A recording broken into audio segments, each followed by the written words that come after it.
যখন জানতে পারলাম আমার আপন মানুষই আমার উপর কালো জাদু করেছে, তখন আমার বলার মতো কোনো ভাষা ছিল না।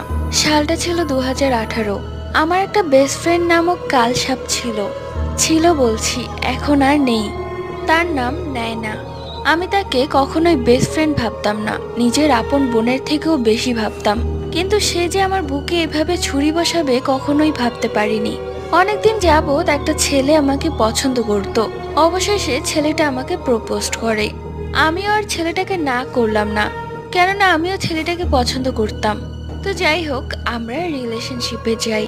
কিন্তু আমি জানতাম না যে নাও সেই ছেলেকেই পছন্দ করে। যদি জানতে পারতাম কখনোই আমি ছেলেটাকে একসেপ্ট করতাম না।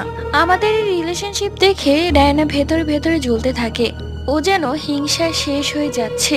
আস্তে আস্তে আমাদের রিলেশনশিপে ফাটল ধরে। আমি বুঝতেই পারছিলাম না ও কেন এমন করছে। কয়েকদিন পর দেখলাম